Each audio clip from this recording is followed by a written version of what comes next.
Researcher Revealed. This is a special edition, Christmas edition of the podcast. So what that means is instead of it being every 3 weeks, we're just popping this one in the middle to give you a little bit of extra bonus content as your Christmas gift. So on today's episode, we are having the lovely Emma Lane join us from Portsmouth Hospital. She is a senior cardiac physiologist, and in the episode she'll go into and explain what that means for her. In this podcast, what we always try and do, and it doesn't change because this is a Christmas episode, is we want to find a little bit more about her journey into research. So how did she get into it and where is she along that journey? So have a listen and remember to like, comment and subscribe. If you do listen to this through podcast platform, please leave a review because that will really help push it out to more people who may not follow us on social media. So if you could do that, that would be really great. Without any further ado, I'm going to welcome the lovely Emma to join me, and we're going to go ahead with this special Christmas live edition of the Researcher Revealed podcast. Hello and welcome to the next episode of Researcher Revealed. This is a special Christmas edition that's getting released in addition to the normally one every 3 weeks, and I hope you all enjoy. Don't forget, if you haven't already, make sure you subscribe, hit that notification bell on either YouTube or your podcast platform of choice. Today, in order to figure out more of the person behind the research, we have joining us the lovely Emma Lane. Emma, tell us who you are. As you said, I'm Emma Lane. So I'm actually a cardiac scientist, which comes under the branch of healthcare science, which is a lot of people in the hospital. You've got the nurses, midwives, you've got the AHPs, and then there's the healthcare scientists, so like your biochemistries. And I come under the physiology section, which is one of the few people that gets to touch to patients while you're a healthcare scientist. Okay. So cardiology is my background, and my speciality in there is echocardiography, so ultrasound of the heart, and a few bits and pieces within then. I work part-time doing that. When I'm not part-time doing that, I'm going to be part-time doing my PhD. Hence I am here. Oh, lovely. Okay, so you probably are all aware of this, but before we get into it, we'd like to do on Researcher Revealed what I call the Rapid 11. It's just a way to get to know you a little bit better, know how you work. Nothing too scary, just a bit of fun. So, are you ready? As I'll ever be. Go for it. Yeah. Perfect. Right, so are you Windows or Mac? Oh, Windows. Okay. Tea or coffee? Oh, tea. Nice. Can't do coffee at all. No. When you're writing, music or sounds or silence? Not silence. I've either got particular music or that kind of like that background coffee shop, something going on, but I don't need to be involved with sound. But there is specific music that I write better with. Okay, you have my interest piqued now. What kind of music? There is, I swear it's witchcraft. There's a particular type of music by, and forgive me if my pronunciation is off, Ludovico Einaudi and Daniel Hope. It's a piece of music, it's called In a Time Lapse. There's something magical about it. It's like voodoo.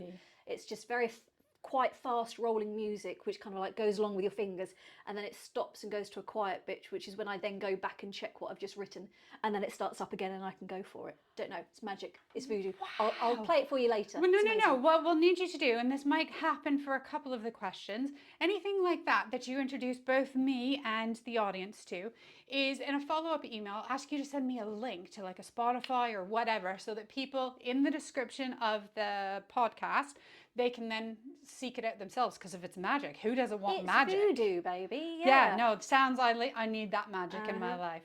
Okay, so where were we? Writing. Where do you work? Home or office? I don't have an office. I'm not that special. I don't get one at all anywhere in any job. Okay.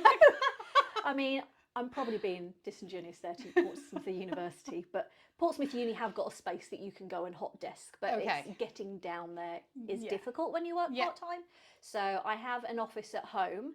If I'm at work, I'm 100% clinical, so there's not really. Yeah. But I have been known to, if my son is at tennis, I've been known to sit in the car for an hour and with my laptop on my steering wheel getting work done. So you're one of those people I've seen on like social media who like especially during COVID, you saw all kinds of people who were working from home, but also had to be teacher because their children couldn't go to school, who turned their cars into an office. Yeah, I mean, by default, I've got an hour. I've nothing else I can do. I might as well go through some literature while I'm here.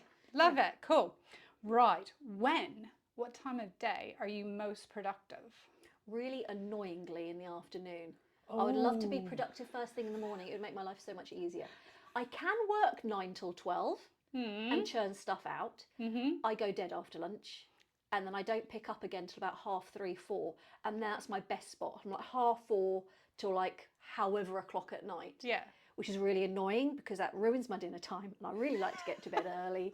But it took me years to figure out that was my time. But that was my time. Cool. I like it. Afternoons. Favorite referencing management software? Favorite is tool. A bit of a stretch. I mean, you're not the only one who said that.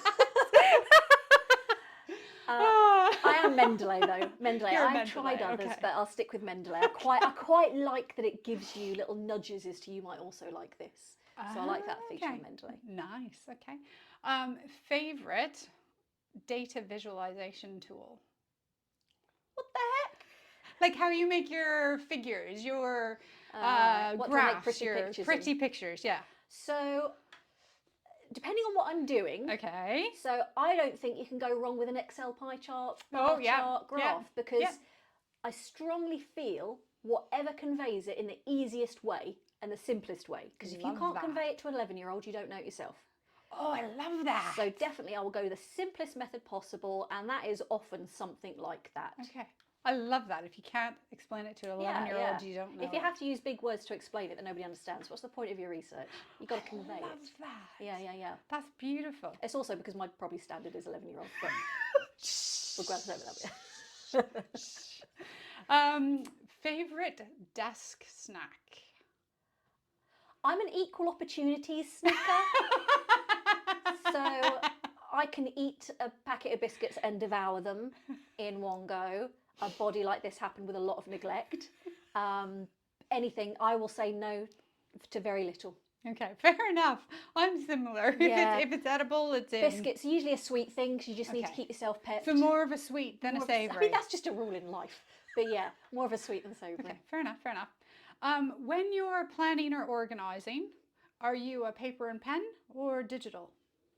Oh, I'm a little bit of a hybrid. Ooh, tell me more. Don't get me wrong, I like a paper and pen. But then there comes to a point where you kind of need to transition a little bit digitally because you need maybe some extra fancy features that your pen and paper haven't got. That said, I'm a complete nightmare when it comes to stationery. I'll have tons of it in various different colours, shapes, shades, and I can't be the only person. You aren't. And I'm a sucker for making a list in pretty colours. Oh. And putting things on the list that I've already done just so I can cross them out. Remind me later, offline, to show you my multicolored to-do list. You will fall in love with that. I love a colour coordination. Oh, and each colour means something as well. Yes. So, yeah, remind me, I'll show you later. 2 more questions. What book are you currently reading? So I have seen your other podcasts, and everybody reads really intelligent books. And I'm really going to disappoint you. Because... No, you're not going to disappoint me. So my reading choices are reasonable trash, and I'm not ashamed of it. Oh, I love it. I love it. So, I'm not going to read the diaries and memoirs of fantastic people. I am going to read a 300 pages enemies to lovers situation. And has it got a vampire or a wizard in it? I'm totally sold. I am all about the trash. Okay. I do like some modern literary classics. So, Song of Achilles I've just done. Okay. Crawdad Sing. But I also love me some YA fiction, I'm not going to lie. If I'm reading, I want to escape. Yes. I just want a complete escapism. Perfect. I love it. And Sarah Maas, Court of Roses and Thorns. I love Sarah J. Maas. Completely escape. Yeah. So, confession time. Currently, what are you reading? Don't know the name of it at all. Okay, so you have to tell me later because again, it's something that I like to put in the notes.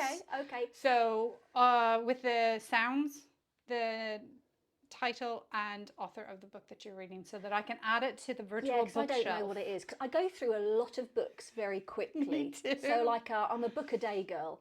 A day? Oh man, you put me to shame. I thought I mean- was fast with like 2 to 3 a month. Oh God, no, like a couple a week is where I go. I probably should be working on my thesis in that time. But I will read till the cows come home. But the problem is because it's Kindle, you don't see the front page of it. Ah. So you just, all I know is that it's a about, book. Yeah, Yeah, I okay. don't know what the name is. Fair enough. So you're a digital book reader, not a paper book Bit of both, reader. bit of both, Bit of both. bit Okay. of both. Okay. Right. Last question of the Rapid 11. Who is a researcher that you admire? Oh my God, anybody who is a researcher, full stop. Like the fact that they've even done that path just astounds me, and I'm forever in awe. And there'll always be bits that you can take away from all the different people. Within probably the area that I work in, I have a little bit of hero worship and stars in my eyes. Okay. Especially if I'm on Twitter and they've interacted or liked something, I get all girly about it. Okay. Who? Dish. Ashbjorn Stoylen, and again, Okay. forgive me if I've said it wrong. He's like the granddaddy of strain software and strain imaging and analysis, which is what my PhD is based on. So I reference him a million times in my thesis. But that sounds fascinating. I love hearing who researchers admire because it gives me more people to look at and to be like, what can I learn from? So, and I'm sure other people and feel they just the know same so way. much. And I think too, for me, like, research can be or can feel, depending on who you are, quite isolating. So having those researcher heroes, I think, is such an important thing because you're like, there are other people out there in the world who have done this, who have lived to tell the tale, who are still doing this. And I think that's incredibly important, especially like I know where you work because I'm there too. When you're at a place that's more fledgling status versus like the really big established research groups. Ours is fledgling. We're just developing. So I think that can really make certain things a bit more tricky. Yeah, it doesn't matter where you are in your journey. I'm like sat here as a 43-year-old woman going, I want to be like them when I grow up.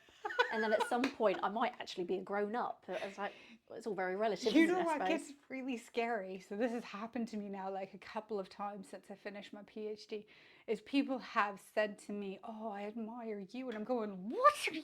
Take it. See, why would you do that? Trust me, you don't want to admire me. They ask me for advice and I go, oh, bless your hearts. Exactly.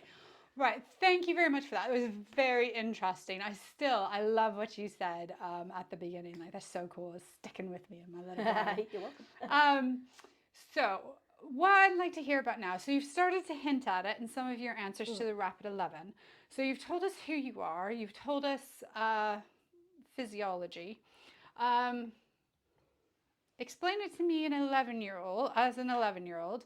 What does your work entail, and why did you want to go from just doing that clinically to start to go into the research world? So with what I do, and I get asked quite often, what is it you do again? Because it's not a well-known No, exactly. job. Yeah. Like everybody will have heard of physiotherapists or dietitians or occupational therapists, but actually it's a very niche market. Yes. And certainly when it comes to things like training and recruiting, we're like unicorns. We're very hard to find. So there's not very many of us. That just makes you more special. It's very special. It's a very small world. We all know each other probably as well. So there's lots of different branches within cardiac science, and as a graduate you do a bit of everything. And then like most jobs, the more that you specialise, the higher up you go, and it's all very related to each other. Your speciality in your band goes up in kind of pyramid kind of scheme, with management being at the very top. And I started off doing a bit of everything. So that was programming pacemakers and looking after those patients, pacemaker implants, helping with the team there. People that are having a heart attack, you know, in the middle of ASDA, have your heart attack, you come into hospital and you come straight in and we poke lots of things into your heart to make you better, basically. As part of the team that dealt with that. And the imaging side of it, which is why I work, which is echo, the cardiac ultrasound. Okay. Same as the baby scans, just higher up on the chest. Okay. So you look for babies in people's chests? Yeah, the amount of times have I got babies in there? No, you haven't. Oh man, I thought that was going to be an original joke. Exactly. And this close to Christmas, I'm like, oh, it's the Christmas miracle, isn't it? I suppose. So I chose to specialise in imaging. I have done it all, and then I've gone upwards. Where I sit now is the they term it highly specialised band 7, whatever you want to call it. But I just sit there with my speciality in echo and all the things that surround that. So diagnosing people's heart conditions, mechanical issues, and then sort of like surveillance, keeping an eye on those problems they've got with the heart to see if they get any worse or stay stable. And I got into the job by accident, truth be known. Wait a second. By accident? How? I think because nobody knows the job exists. Okay, I see what you're saying. I was like, surely you had to apply. Surely that process of applying for your job wasn't an accident. I see what you're saying now. I think most of us that work in that job have usually got another degree that we've done. Oh, I see what you're saying. Yeah, and then we suddenly, that job exists. Oh, that sounds great. And then you end up doing another degree to do that job. Okay, I'm with you. It's a bit of a convoluted way around. So, I mean, my background was stroke service. I was a healthcare support worker for years in elderly medicine at stroke rehab, which I really enjoyed. But then I kind of get itchy every couple of years and I want to do something. You're smiling at me because I bet you're the same, aren't you? I wouldn't want to say. So I was like, what shall I do? I did a foundation degree in medical technology, which was basically a paramedic without an ambulance that's on the wards. And then there wasn't a job at the end of it. It exists now, but it was just too junior back in 2002. It didn't exist. Okay. And then I was like, but I really found a niche there that I want. And that's how I got into cardiac physiology and then worked my way up. So then the transition from being clinically taking pictures of people's hearts into research, was that also accidental? No, I think that's just, I didn't sort of like have a sudden, I'm going to do a PhD kind of moment. It wasn't like that. And it's not about the, delusions of grandeur or anything like that, because there is no grandeur in it, as you're well aware. It's a slog. But actually and I think it's really interesting that we are ward people, clinical people, clinical people are the best place to do the research because we see the people and we have the questions. Why does that always look like that in those people? Oh yeah, no, you can expect it to look like that because they've had that. Yeah, but why? You end up with that kind of like that bedside question about, you always see that patients with sepsis have a heart like that. Yeah, but why? Because we've got that at the same time. And all of a sudden this question grows. And I dipped my toe into the water and did just a little kind of like audit service evaluation questionnaire thing. Just as a poster for like, a national conference. Okay, yeah. And then I was like, oh, that was actually really interesting. And down the rabbit hole I went. And now I sit here in my last year of PhD. Very cool. Okay, so involved in a clinical audit led you into the world of research. You now, as you've said, last year of your PhD. So tell us about what are you doing in your PhD? So the topic itself is trying to diagnose and predict heart failure in intensive care patients who have sepsis or septic shock. Okay. It's kind of like a two-branched affair. So before you go further, sepsis, what is this? So you have an inflammation somewhere and an infection somewhere, and your body should have a natural response to that infection. And we've all had, an infected something somewhere, whether it's throat tonsillitis or a cut has gone funny, whatever. And we have that little response to it. And sepsis is an exaggerated response to that, and your body's system can go very wrong, all the way from you have dropped blood pressure and you have reduced flow. Lots of people end up in intensive care where they can't keep their blood pressure up, because if you can't keep your blood pressure up, you don't get any oxygenation to your major organs, and people end up going into multi-organ failure and unfortunately they pass away. So if we can find out heart things that are driving that, so if your heart doesn't pump very well, then it's not going to deliver blood and oxygen to all the things that we need to keep pumping and keep alive, and you go south very quickly. So actually, if we could identify those patients sooner, could we help them sooner? Could we get more information? Because it identify people that we didn't think were sick, but actually they really are, because we can have a little focus on those people. But also, once we've said, okay, your heart's not pumping very well, so what we need to do to keep your rest of your organs perfused is to give it loads of medication and fluid to make it work harder to keep you alive. Of course, you've got to keep the patient alive so that they can recover from their sepsis and be okay. So we basically take a heart that's not working very well and make it work harder. The patient recovers from their sepsis event, and we all go, whew, thank goodness, and off you go. But actually, maybe we should look at their heart after they've recovered, because we've known that organ wasn't too good at the start. So maybe we should keep an eye on it. So it's both detecting it and then trying to predict what might happen with those people. Okay, so question. Was there something or that, because you said earlier that, and I loved how you said it, that it's about that why. So was there something that happened in your clinical work that made you think of this question? Because to me, I'm like, wow, that's so novel, because so much of our medicine, our healthcare, no matter where you are in the world, is very reactive. To hear that you're doing a PhD that's actually trying to predict future things, I'm like, oh, how did you come up with that idea? Well, two things. The particular type of echo measurements that I use they've been around, and they are used for cardio-oncology to try and predict heart events, or predict and try and find patients that might need more support with their heart. Oh, okay. So it's like, well, if it happens for those people, shouldn't we also apply it to these people too? So there was that. And the other thing is just that, again, this is where being clinical based helps you with your question. Like, well, oh yeah, the heart looks good. Well, yeah, but the heart only looks good because you're on all these medications. If we were to strip those away, is your heart okay or not? We seem to be focused so much on this magical number, which is being augmented and changed by all the medication you're on. Actually, what are we missing here?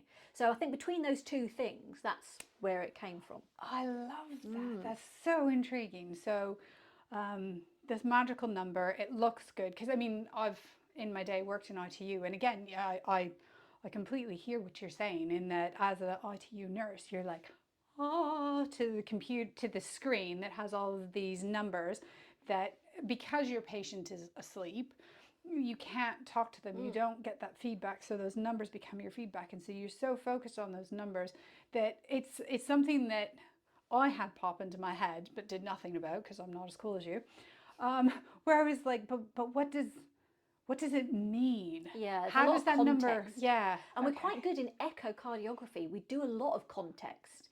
So we'll say, well, the heart looks like this, but in the context of X, Y, and Z, I don't think it really is that. Oh, so we do that a lot naturally in our job.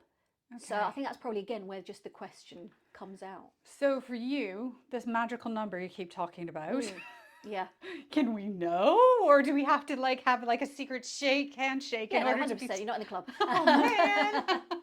So it's the ejection fraction Okay. is a number, and most clinicians have heard of it at some point. And it's just basically a volume amount that's in the heart when it's at its fullest and when it's at its shortest, when it's squeezing. And like any percentage number, you divide by one by the other and times it by the colour if you can, and turn around 3 times, and you end up with a little magical number. Do you actually times it by the colour and turn around 3 times? It's basically how medicine is done. I've walked by your room and I've never seen anybody turning around 3 times. There was a magical handshake, like I say. Oh man, fair enough. We just focus so much on this number of what this percentage is, but forgetting that, even in our day-to-day echo world, the EF, the ejection fraction is 55%. That's good. I was like, yes, but they're laid down. This is not how they spend their day, or they're on this tablet. It's like nursing. It's probably when people say, oh yeah, no, my blood pressure's fine. Well, yes, that's because you're on a tablet, though. So it's a kind of the equivalent of that, but for cardiac echocardiography. Okay, that helps me, because I love, that is my favorite thing when you talk to somebody, inpatient or outpatient. They're like, no, I don't have any issues with my blood pressure. And I'm looking at their medication, and they're on 3 antihypertensives, and I'm going, But if you stop taking those, it's very different. Yeah. Exactly. Okay, that really helps. Okay, so you saw this thing, you were like, I wonder why. So very quickly, because I want to focus on where you are now more than how you got there, how then did you convert from clinician only to clinician plus doing a PhD? How did that happen for you? I just made it happen. Okay. There would have been lots of reasons not to. Okay. In an ideal world, I would work full time, and I would take 2 of those days and transmit them into research and not lose out because I would have a fellowship or whatever. That wasn't a pathway I could take Okay. on account of I was already part-time. Okay. Because of the clinical demand being what they are and whatever other reasons, then I was not able to lose that clinical time. I had to keep my clinical contact. So I thought, I have stubbornness issues, I'm going to do it anyway. So I'm not asking for permission here. So I decided, well, I still am going to do it. This is definitely worth investigating here, guys. So, right, how else can I make it happen? So I made it happen by saying, well, look, I work in the mornings, I'll do my PhD in the afternoons, and I do it very much on my own time. Funding wise, there's been some years that I've paid funding, there's been some years where I've done, you know, magically haven't found a way from other departments to pay for my funding. So like the renal department were fantastic. So I did some data collection for some of their study, and as a result they paid for a year or 2 of my PhD. So a little bit of back scratching went on. By hook or by crook we've got there. So you've got that real, like, what I really admire, like, no matter who you are, what stage of research you're in, I think the thing that I admire most in fellow researchers is exactly what you've just described, this burning passion about their why that you just refuse to let go. And I, in a previous episode with, I think it was Lindsay Cherry from the University of Southampton, she said it, that research isn't for people who are really clever, but it's for people who have a gripe. Yeah, 100%. 100%. My biggest step, in terms of academic terms, I found a bigger step up going from undergraduate to masters than masters to PhD. Oh, interesting. I found that the transition masters to PhD was more about my time management and my drive and my focus, because nobody's going to do this for you. Nobody's giving you a deadline. You've got to make this. Nobody's giving you need to go to these sessions every Tuesday. Nobody's doing that. You've got to do it yourself. So that was the biggest change. I mean, yes, of course it's an academic course and there's academic writing, etc. But actually the project and people management was, and I know we've talked about this before, but that was the bigger thing. And you've got to have that degree of tenacity to I really feel this is worthwhile, and nobody's going to help me, but I'm going to do it anyway. I love that you use the term tenacity over resilience, because I find in the research world, people are like, oh, you have to be resilient, blah, blah, blah. I hate that term. And why do you hate the term? Because I also hate the term. Why do you hate it? So the thing with the term resilience, and I suppose it is very much a case of how it is used, I appreciate that. And sometimes it's meant with the best intent possible. And sometimes the word resilience comes from a good place, not a bad place. My problem with it is sometimes that gets abused. And actually, I shouldn't have to be resilient. I shouldn't be in a position where I've had to be resilient. I don't want resilience, I want support. I want to be treated softly and gently and developed and grown and nurtured. I don't want to have to be a case of something's happened and you've got to be resilient and get through it because you're the only one that can. It's just got a reasonably negative connotation to it. I'm the exact same, and I have the exact same feelings about it. And that's one of how you've described it as my biggest bugbear with that word as well, is I think resilience gives bodies, big bodies, not necessarily your manager or my manager or Fred's manager, but it gives big bodies permission to not provide that support. The word resilience puts very much the onus on you. Exactly. When actually, maybe there shouldn't be any onus on you. It's saying, if I'm telling you to be resilient, I'm making it your problem that you're not resilient. Actually, is the situation one you shouldn't have to be resilient in? Exactly. I hate it. I hate it as well. We have common things that we hate. Okay, so that set the stage a lot more for us. So your study is specifically around, your PhD related study is about this very specialized imaging technique that you use ultrasound for, echocardiography of the heart, in order to predict or to monitor the potential damage that might happen to somebody's heart if they were septic. So I think you said earlier, and if not, before we press play on this podcast, that you are in your last year. So hold on. It's Christmas. This is this Christmas special of the Researcher Revealed podcast. So, what did you put on your wish list for Santa Claus this year? For PhD? Well, yeah, well, I mean, if you want to share your personal one as well, that's fine, but let's keep it... Henry Cavill giving me a massage was quite up there, but... Let's keep it related to your work as a researcher. Yeah. If I could wake up on Christmas morning and my statistics have all been done, that would just be heaven. Okay. I'm okay with the writing about it. Yeah. Just I'm statistics is something that I've spent a long time trying to get okay with, and I've accepted the fact that I will never be a statistician, but that's okay. I don't have to be. That's somebody else's entire job, yeah. an entire master's around it. Yeah. There's entire training. There's no way I could possibly be that person after doing a couple of months worth of work. But if they could just all be done, that would be great, because it'll save me swearing at SPSS for a number of months, because then you never finish with stats. You could just keep going forever and do more tests, and sometimes you have to put the barrier down and say this is enough. So if that could be done, I'll be very happy. Okay, so with the statistics in your project, is that something that you are getting support around, or is that something that it's you on your own? No, I have to say the support for that, I mean, as anybody in a PhD, you have to go out and find the support, and you ask for it. I'm very much not scared of asking. I am just, I will often, I think I've done to my supervisor at some point, I've actually sent an email and the title is I need help. I can't be any more obvious. And they're very good. They understand. They speak Emma very fluently. So they understand and they get back to me very quickly. University has pointed me towards a great statistician for things like power sampling. Yeah. And then the hospital has got a fantastic medical statistician who I just love completely. Oh, yeah. I love Leon.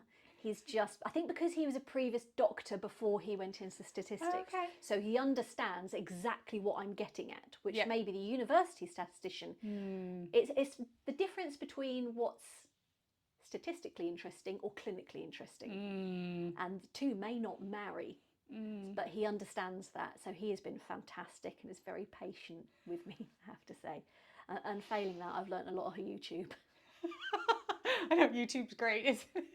It's such like a repository for learning. I might have to put in the front page, acknowledgements to YouTube. You say that, but I've actually had to learn how to reference certain resources. So in my PhD, I used quite a lot of open source programs. And so I had to learn how to reference those because they're not. Yeah, that's not Mendeley, is it? Yeah. That's not Mendelayable. Okay, so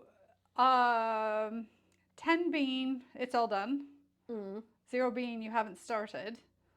How close are you to that Christmas dream of waking up and your statistics is all done? I will always think I'm a 1. But if I'm probably reality, I'm probably more of a 5. Okay. I'm in the middle. Okay. I've got 6 chapters.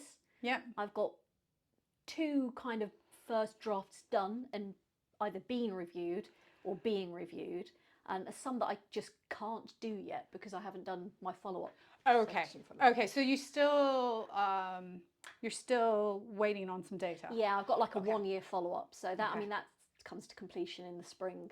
So I've got maybe 6 chapters and 2 that I can't do anything about yet. Okay. 2 that are cooking and 2 that are partially cooked. Okay. And done, which I'm told is okay, but I never actually feel that it's okay.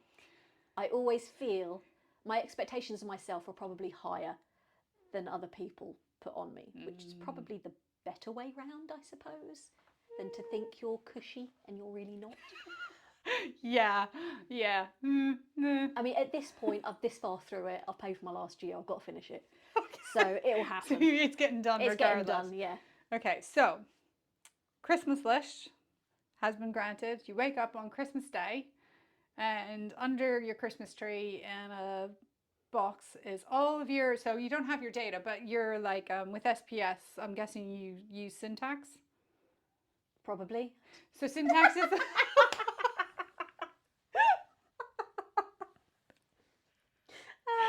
Please tell me you are actually using So syntax is like the background code. So when you press buttons in SPSS, a code gets created. Oh, yeah. And if you save that syntax, then, so if you have some 1 year follow-up, you can write your analysis plan. And then as you get more data, then all you have to do is press play. Yeah. That's on different versions of SPS. Some don't have that though. I found that to my error. What? Yeah. No, you got to use the, and I was the, like, this the does newer not look versions. like my previous one. Yeah. Okay, so in your Christmas box is your syntax for all of your statistics. So all you have to do whenever in the spring that your last follow-up is done is you just press the play button. So that's done. So is that your PhD finished then? Well, apart from the writing up conclusion malarkey. And I think chapter 1 is my intro lit review. And let's be honest, your lit review is never done until the week it's due. Because if I were to finish it, something new would get published. So that's current. So your PhD, what model are you using to finish it? Because you keep talking about write up. Is that papers? Is that a book? Mine's a pretty traditional monologue PhD. Okay. So where monologue I don't being have to publish. Book. Yeah, pretty much. So I don't have to publish. But it's in your interest to publish, so that when Mr. and Mrs. Viver sit there, they can look at it and go, well, it's already been peer reviewed, and I can feel a little bit easier about it. But I don't have to publish as part of my PhD. I literally have a big project, and I will write up chapters which encompass. So for me, some people will write up a intro chapter, a lit review chapter, a methods chapter, whereas for me, with the exception of my intro lit review, my other 5 chapters are very standalone. So I've got a chapter on echo, I've got a chapter on blood results, I've got a chapter on a 1 year follow-up. So they're different chapters, are all contained, almost like a little standalone little dissertation on their own. But all on the same thing. Exactly. Spoiler alert! I ain't no fool. Okay, so monologue and then done. Yes, lots of 1,000 words later, 80,000 words later, we're done. Okay. That's fine. I actually, and it was so funny because one of my PhD supervisors, when I was actually finished and I pressed the submit button on my thesis, because I'm not sure about you, but are your supervisors on social media?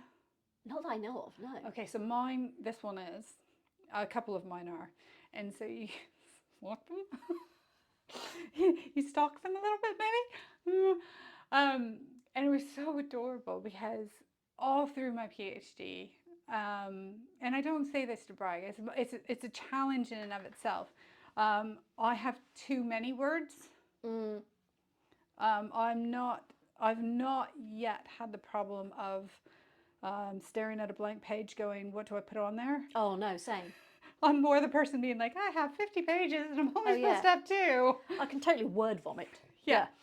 So when I hit submit, he said, hey, put out a message that he didn't name me. So it could have been about somebody else, but I like to take credit of it.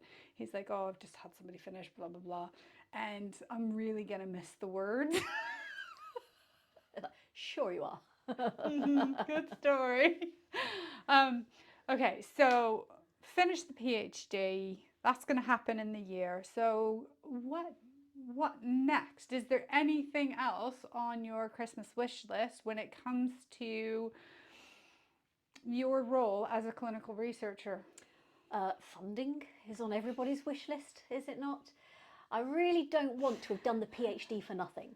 Okay. I mean, I understand completely that some people do it and don't have an enjoyable experience and don't want to do it again, and that's fine. That's what it is, and it deserves its place in recognition of what they went through, but not to do it again. Fine. But I actually really like it. Even the stats? Oh, I wouldn't say I like it. I mean, I'm okay with the stats. The thing with the stats is I understand it while I'm doing it, and I'll walk away from it, and a half hour later I've lost it completely. But no, I do enjoy it. I don't regret it, and I'd want to do more. Okay. So we just need the time and funding in which to do more. Okay, so for you, the why that led you to a PhD, that's more something you see in your clinical academic, well, not your clinical academic, your clinical career, if you can manage it. Yeah, like I think everybody comes out of a PhD with more questions than they went into. And even as you go through, I remember, sort of like year 2, and I left my lovely primary question and all my secondaries, lovely. And then as it's gone through, I was like, yeah, but what about that? Oh, it'd be interesting if I did that over different time period, wouldn't it? So you end up with more stuff that you want to do at the end of it. Now, whether you do or not is another matter. But it's definitely snowballed. Okay. So is there particular things that you've seen already that you're like, I wonder? Very exciting. Very exciting. And is that related to that patient population, or is that related to the, like, I guess what I'm trying to pick at here is, when you see yourself as a researcher in the future, do you see yourself as somebody who is chasing understanding your tools? So like your techniques behind your imaging, or are you more of a person who's like, oh my goodness, if I could research something for the rest of my life, it would be blah blah blah patient type? A bit of both. I'm very much on brand. Obviously, I'm an echocardiographer, so it comes as no surprise that my on brand will be ultrasounding of hearts. But there's so much variety in there, and certainly the strain analysis would be one of them. So I think it's probably two-pronged. Yes, Okay. I'm still interested in what happens to these septic people and patients with sepsis and septic shock. So maybe actually looking at a bigger cohort and actually seeing what my 12-month data looks like. Should I expand that out and have a look at my 24-month data, or start implementing something? Can I make a regression decision-making tree and then try implementing that? That's what would be quite sexy. Depends what the stats show. But on the flip side, actually, I've got this strain toolkit, which is, it's not news. Anybody who works in echocardiography will have heard of it and should be dabbling and using it. There is more dabbling than using, but that's okay. It takes a long time to go from bench to bedside. But people are using it more, and it's a case of, okay, so we've got used to using it for this part of the heart, but actually if I could use it on that part of the heart, I might find out something even more interesting on certain patients. So it's always going to be heart failure. Okay. And it's always going to be looking at patients with echocardiography some way. Okay. It's just where that thread is. So you said something there that intrigues me, and it goes together with what you said at the beginning of our conversation. I think it's kind of just a bench to bedside. Okay, so I don't know about you, but when I first started going down the research rabbit hole, and I'm talking like ages ago that this happened, I was absolutely flabbergasted. I can remember, like, I mean, it was so long ago. It wasn't heart failure, it was exercise psychology. And I can remember I had to do a paper for university, and they were like, go read papers and see what you can find out about blah. And I went into the library and I looked, and I found like papers from like the 60s that were like, here's the answer to all of your problems. And I'm going, it's 1998 and we're not doing that. Yeah. So do you think that you being clinical, not only is that a benefit when it comes to asking relevant questions, what about on the other side? When you're done your research, do you think that you as a clinician are able then to speed up that translation from bench back to bedside? Oh, I think that's just so multifactorial for the particular speciality I'm in. Okay, tell us more. So I think, it's like I say, strain imaging has been around for a while. Okay. But it's, like you say, it's glacial. So, I mean, there's lots of the references in my thesis are definitely more than 5 years old. Okay. Just because that was when it was all done. And actually, strain, even in the septic patient population, is not news itself. Okay. It's just the fact that it's never been done by a person who does strain for a living. It's always been done by, perhaps, consultant intensivists or consultant cardiologists. Actually, it's about the person that's doing it, having this idea and moving it along. So we look at it possibly a different way. Okay. And while changing, like I say, making a change in things, obviously takes more than just my little study. I mean, I'll accept my Nobel Peace Prize next year or something, but it takes more than my little study. It's obviously a snowball effect, and a PhD is just adding to that knowledge that's already existing. So I'm adding my little pinprick into it that says this is my study and it shows this. But I think what would be really nice is the what's not been done before is, like I said before, making that kind of that decision-making process. Okay. That's something that I think will trial and error, but it needs to happen on a bigger scale.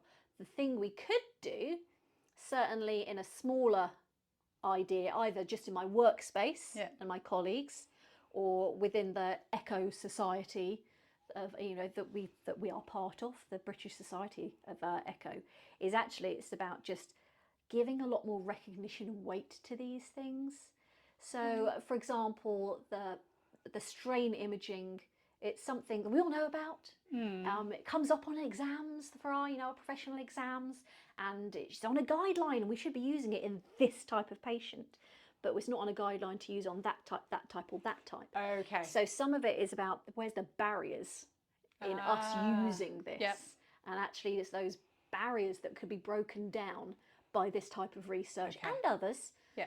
If you break down those barriers and get people acknowledging and using it. Yeah. Because, Emma in Portsmouth did that, and I saw her at the conference, and I'll have a play on this particular type of patient, because I do it on that type. Yeah. Then you kind of, that's where your snowball from bench to bedside is probably better placed. I'm not going to be able to come along and go up to nice headline and just sort of like knock on the HQ door and go, I've done a PhD that says something. They're not going to change their guidelines for me. But if you can snowball people even just using it, and snowball people just thinking about it, best case scenario, people use it, get used to it, so they're ready for when it does make a change, they already know about it and how to do it. Smooth transition. Or it might get people asking questions themselves. That's the snowball effect. Okay. I think that there is definite truth to what you say there, but I also think, like, I know for me anyway, and knowing you to the good degree that I know you, I think that we as early career researchers, or even still doing our PhD, depending on how you want to define early career researcher, we often are like, oh, it's just my little thing. But I think we often don't see how much ripple that little project is having. And that's it, it's the ripple. Hopefully people in my profession see another person's done a PhD, and I didn't realise that there's not many of us do that, is there? But actually now I'm seeing more people do it. It's an option, and people have their own ideas of why does that happen, and it's happened even in my own workspace. Okay. So just all of a sudden people are doing posters for things they didn't do them before. Somebody's done a research module that they may or may not have done before. I mean, I don't know. I don't have a timeline next to me running where Emma doesn't have a PhD, but I'd like to hope that sort of like people are just putting that out there a bit.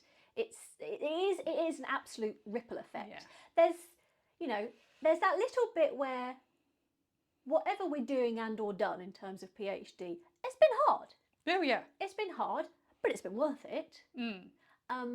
But there's also that little bit of almost imposter syndrome. Is a little old me couldn't have possibly make a change, could we? Little old Emma. Oh, I don't know. That's what I was knocking on the door. Yeah, there's a little bit about that. But you know what? If all I get from it is a ripple effect and somebody else becomes interested in research, my job is done. Yeah. Because maybe that person who's doing that research they're doing because Emma showed me I could. Yeah. Actually, maybe theirs is the bit that makes the bigger ripple. I'm okay with that. Yeah. I'm okay being a poster girl for them as long as they go on and get their Nobel Prize. That's fine. I'll live without mine. As long as somebody somewhere gets a Nobel Prize. I want to go in the acknowledgements, whoever it is. Yeah. I think that's such a important thing to see and value, and it's something. Pay it forward. Yeah, pay it forward, and I think too there's sometimes a lot of pressure, especially like you were saying, like that magical money tree doesn't exist, and we constantly are knocking on funders' doors and having our noses smashed in at the speed of that door being shut on us. And I think it does often feel very personal. And I think, for me anyway, it definitely fuels that imposter monster and makes them bigger. But I think that's the importance of having, even if it is a young research group, having other people, your heroes around you, and heroes that are willing to not just show you the wave tops, but actually their low points as well. Oh God, yes. Oh my God, I could talk forever about this. Give me another podcast. Like, don't volunteer. the low points are where you learn, people. Okay, so we've talked about your wish list. Now I'm going to have you put a figurative Santa Claus hat on, and now you're giving a research gift out to the world. What would you, as Santa Claus, give other, hence the podcast, young or even established, like other clinical researchers or clinicians who are like, I've heard about this crazy Emma girl.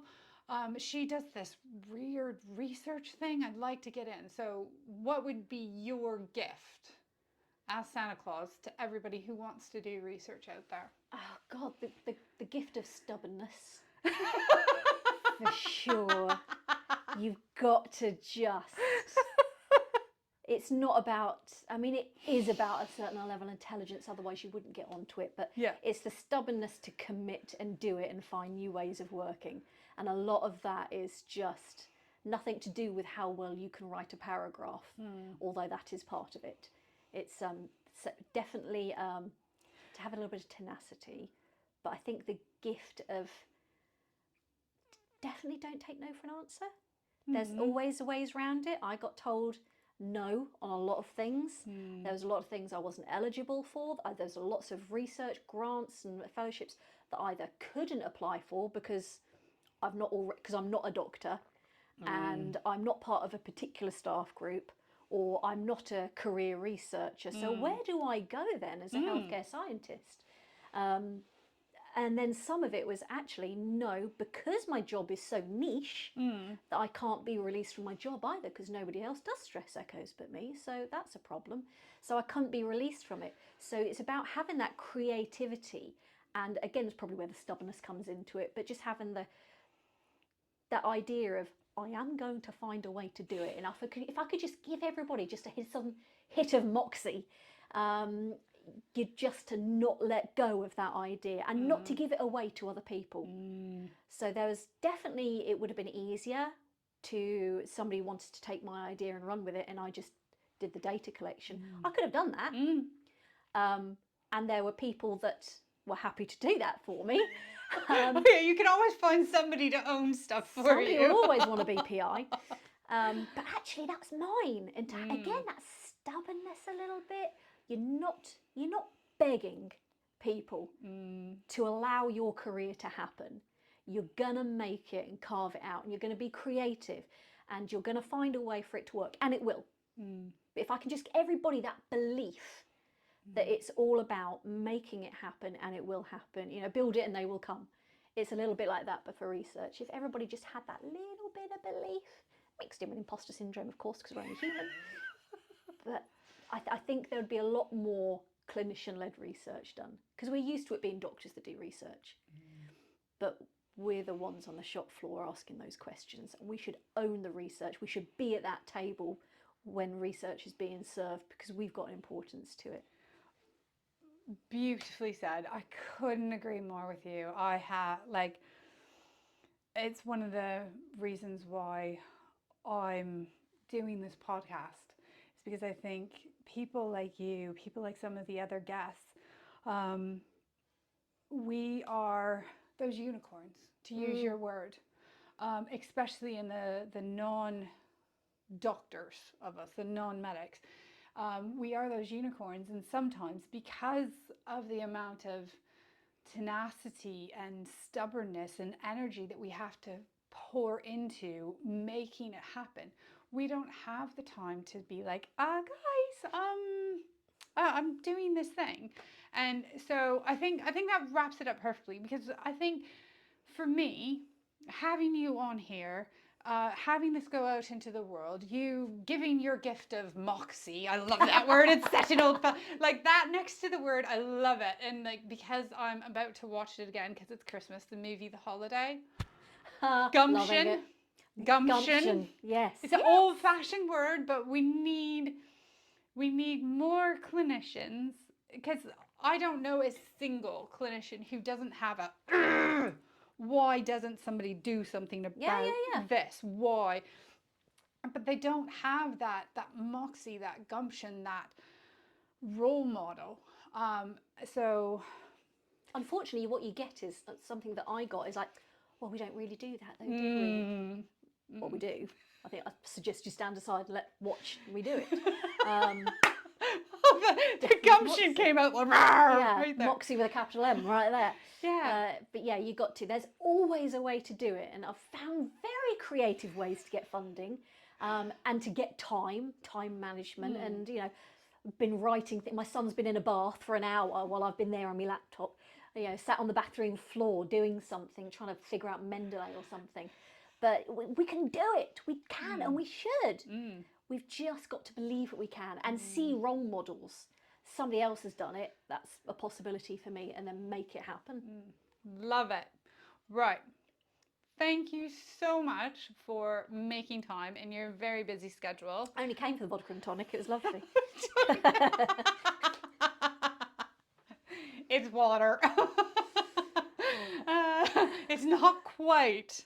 Is it 4 o'clock or 5 o'clock? It is somewhere. It is somewhere, whatever. Thank you so much for coming, for being willing to do this special Christmas edition live instead of virtual. I've loved hearing more about your journey. Like, we do know each other professionally, and I've heard bits and pieces of your journey, but actually having a dedicated time to have this conversation, I've really enjoyed it. So it's been a pleasure. Thank you very much. That's it for today. So make sure that you like, comment, and subscribe. And as usual in these podcasts, in the description, both on the audio podcast as well as the YouTube version of the same podcast, we will put up how you can find Emma, a few bits and pieces about her, a link that you can follow to read more about her PhD, and some other bits and pieces. So go in there, find out, her sound and her book that is a secret because she can't remember the title. That'll all go in there. So make sure that you click into the description and get those information. And if you have any specific questions for Emma, you can leave them or myself, you can leave it in the comments, and we'll make sure they get to the right person. Thank you so much for tuning in, and keep asking why. Don't go away. Up next, we have the top 3 takeaways from this week's podcast by Dr. Rosalind Austin. I know Emma. We work together at the hospital. And we often talk quite a bit about, when I was still doing my PhD, the PhD journey. So I knew that she'd be really good fun to have on this special Christmas edition. So my top 3 takeaways from today, and Emma sharing her journey with all of us. I think for me, number 1 is something that I've been saying at some of the end of our podcast, is asking why. And she's not the first guest who's kind of talked about that through the last several episodes in this podcast. Is, I think, especially regardless of your clinical background, so many people have posed that question, and it seems like a simple thing, to wonder why we do this versus this. And in Emma's case, they use strain in cancer patients, but they don't use strain in cardiology patients. And so she asked why not? And that kind of spun off into the research project that she developed and her PhD studies. And so I think it's really important, regardless of what stage you're at, to be curious, to wonder, to ask, to, take some study leave, to look into things, to get, your lovely clinical librarians possibly at your hospital to help you investigate and look into whether or not anybody else has asked that question and if we know the answer to that question. So that's point number one, is asking why. The second takeaway that I had from her, which is kind of related but a little bit different, is that desire to expand knowledge. So I think Emma's PhD, and she was talking about it a little bit, it's not a new technique, this thing she kept referring to as strain in echocardiography, so ultrasounds of the heart. It's not a new technique, but it hasn't been applied to other conditions, other situations. And so by asking why, she's now, through her studies, hoping to be able to expand that knowledge to say, okay, well, we know it works really well in this population. How did it work in that population? And does that mean that we should possibly change policies and guidelines around how we measure heart function? So I think that curiosity driving that advancement of medical knowledge, and like she said in the podcast, that isn't restricted to just doctors. And I think that was really important, that license as a clinician, regardless of the type of professional you are, to get involved with research so that you can help expand our current knowledge. I thought that was a really important message to take on board personally. And then my third one, which I loved, because knowing Emma the way I do, she has bags of moxie, and it's something that I really admire in her, is that stubbornness, that tenacity, that moxie that I think all researchers need. It's not an easy thing, research. It's not easy to expand knowledge. It's not easy to question the status quo. And I think we all need to get better at encouraging and fostering that stubbornness, that moxie in each other, to not take no for an answer, but maybe take it as a way to, okay, maybe that wasn't the best approach, or it wasn't the best time, and keep trying, keep working at things. And it's something that I don't know, it's interesting that she said that, because today I need to get some own moxie about something that I need to work about as well. So it's a continual thing to remember that moxie is an important thing to remember that we need as researchers. And I think hearing that from me today meant the world. It was perfect timing. So I hope that having her here, having this little Christmas edition, has inspired you, has encouraged you to think about things differently, to get a little bit more moxie, to put that imposter monster back in its box for even 5 minutes, as well as for those of you who may not have started your research journey, to encourage you just to be curious and just ask why. Thank you so much for joining me today, and Emma joining me. I'm very grateful for her coming and doing this live video record instead of relying on technology. It's been great doing it in person, and I hope you all enjoyed it. Let me know what you think in the comments. Should I do more of this in person interviewing, or should I just keep up with the remote? Do a mixture of both? What do you think? Let me know in the comments, either in YouTube or on the posts on social media. And yeah, that is it for our Christmas special. Remember to like, comment, and subscribe either on YouTube or on your podcasting platform of choice, as that's really going to help encourage this. This is something that I'm just doing for fun.